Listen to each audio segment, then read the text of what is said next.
Pakistan cricket board की तरफ से शेन वॉस्टन को 4.5 करोड़ रुपए की जो है वो ऑफ़र कराई गई थी, जिस ऑफ़र को शेन वॉस्टन ने आज ही ठुकरा दी है।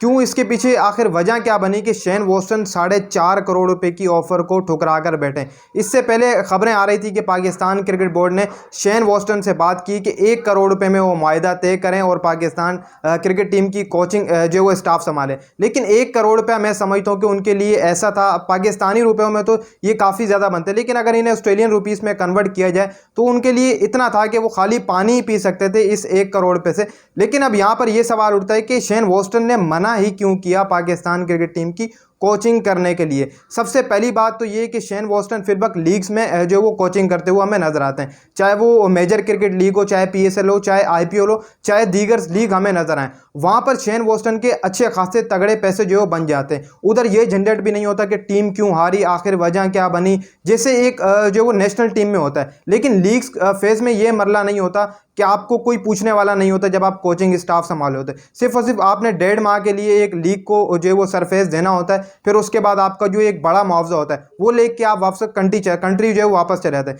शेन वॉस्टन का भी ये भी PSL खेले, कोयटा ग्लैडिएटर हार गई प्लेऑफ के अंदर, अब शेन वॉस्टन भी अपनी कंट्री वापस चलेंगे। जो जितना कोयटा ग्लैडिएटर का उनके साथ मुआहदा हुआ था वो उसको सालाना इस साल का देंगे, फिर वो अगले साल आया नहीं है, उससे कोई भी फर्क नहीं पड़ता, ये लीग्स फेस का रहता है। फिर उसके बाद शेन वॉस्टन अब IPL खेलने चले जाएंगे, खेलेंगे तो नहीं लेकिन वहाँ पर भी कोचिंग स्टाफ ही संभालेंगे। वहाँ पर भी ऐसे ही होगा कि शेन वॉस्टन को कोई ये नहीं पूछेगा कि टीम प्ले ऑफ तक पहुंची या नहीं पहुंची, बस वो अपना पहले मुआवजा लेंगे और चुप करके वापस अपनी कंट्री चले जाएंगे। लेकिन जब एक नेशनल टीम को सर्व करना हो तो वहाँ पर काफ़ी ज़्यादा सवालात उठते हैं कि भाई आपने ऐसे करना है, ऐसे करना है, और फिर एक जो कोचिंग का एक रहता है, एक पैनल रहता है, वो पूरे तरीके से आपका ख़राब हो जाता है, उसके ऊपर एक धब्बा लग जाता है। जब आप एक कंट्री की कोचिंग कर रहे होते हैं, जब T20 वर्ल्ड कप, अब आगे T20 वर्ल्ड कप आ रहा है, जब उसमें शेन वॉस्टन पाकिस्तान क्रिकेट टीम के कोच रहते तो कई हद तक शेन वॉस्टन का जो कोचिंग कैरियर है वो ख़राब हो जाता है, क्योंकि पाकिस्तान क्रिकेट टीम अगर हार जाती या फिर एक बुरी परफॉर्मेंस देती तो कई हद तक फिर शेन वॉस्टन का कैरियर ख़राब हो सकता था।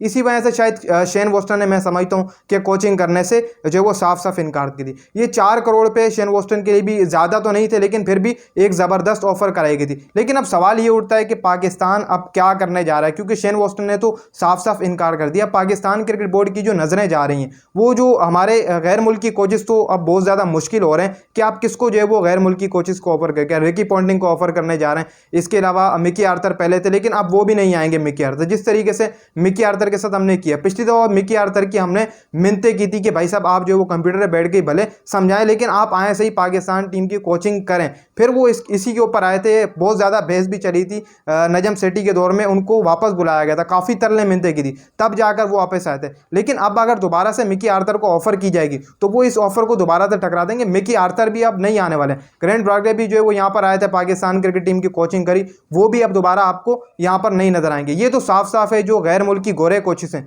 वो कोचिंग नहीं करना चाहेंगे अब पाकिस्तान की। लेकिन अब आगे न्यूजीलैंड का जो दौरा आ रहा है, न्यूजीलैंड ने पाकिस्तान का दौरा करना है, उसमें पाकिस्तान क्रिकेट बोर्ड ने ये फैसला किया है कि जो हमारे अंदर के यानी कि कोचेस है, पाकिस्तानी कोचेस है, उनके ऊपर जो है नजरें लगाएं। लेकिन मेरे यहाँ से अगर देखा जाए तो कोचिंग स्टाफ में और है हमारे पास है कौन, क्योंकि अभी आकिब जावेद अभी तो वो चले गए, क्योंकि आकिब जावेद के ऊपर भी नजरें थी काफ़ी लोगों की। अब श्रीलंकन क्रिकेट टीम के जो है वो बॉलिंग कोच बन चुके हैं आकिब जावेद, वो भी अब अवेलेबल नहीं होंगे। इसके अलावा 2-3 नाम ही मेरे जो है वो स्क्रीन के ऊपर नजर आ रहे हैं, या मिसबा उल हक या फिर Waqar Younis, as a type Wasim Akram को तो बहुत मुश्किल है कि ये कोचिंग के पैनल में लेके आए। वकार यूनस और मिसबा उल हक का ये 2 नाम ही है पाकिस्तान के पास कि अगर इनको लेकर आना चाहे तो लेकर आ जाए। मोहम्मद हफीज़ थे, मोहम्मद हफीज़ को भी हटा दिया गया, उससे पहले मिकी आर्थर थे, उनको भी हटा गया। लेकिन अब पाकिस्तान क्रिकेट बोर्ड के पास सिर्फ 2 नाम ही मौजूद हैं, एक तो वकार यूनस का नाम है, दूसरा मिसबा उल हक का नाम है। ये इन दोनों में से जो पाकिस्तान क्रिकेट बोर्ड किसी के ऊपर भी नज़र रख सकता है, क्योंकि अब आगे न्यूजीलैंड के खिलाफ सीरीज नहीं, और 1 माह से कम टाइम रह चुका है, और गैर मुल्की कोच ढूंढना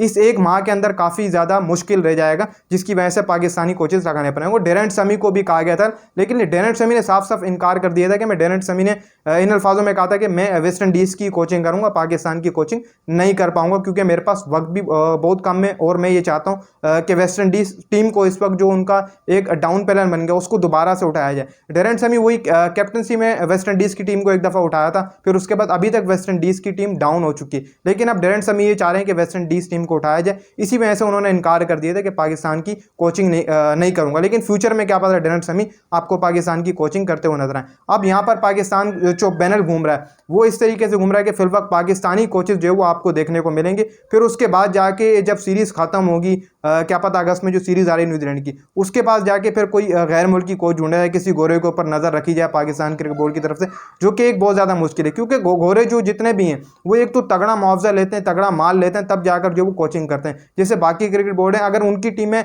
ज़बरदस्त हैं तो उनके पास एक जो है वो क्रिकेट बोर्ड में माल जो है वो बहुत ज़्यादा है, जिसकी वजह से वो उनको अदा करते हैं। लेकिन पाकिस्तान क्रिकेट बोर्ड ने 4.5 करोड़ की ऑफर करी थी। इसमें पाकिस्तान के 4 कोचेज जो है वो आ सकते थे 1-1 करोड़ के अंदर। 1-1 करोड़ से भी कम में जो है वो आप 4 कोचेज जो है पाकिस्तान के खरीद कर खड़े कर सकते हो एक टीम के अंदर, चाहे वो वकार यूनुस हो, चाहे एज अ टाइप जितने भी दीगर हमारे क्रिकेटर्स हैं उनको आप लाकर खड़ा करते हो। लेकिन 4.5 करोड़ रुपए की ऑफर उन्होंने ठुकराई। अब एक नया कोच, एक नई जो है वो जंग यहाँ पर छिड़ेगी। पाकिस्तान क्रिकेट बोर्ड चाहेगा कि बाकी गोरे जितने भी बचे हैं उनसे रब्ता किया जाए। रिकी पोंटिंग भी हो सकता है जिनमें क्या पता उनसे भी रब्ता किया, जो कि मेरे हिसाब से काफ़ी ज़्यादा मुश्किल यहाँ पर पड़ने वाली है।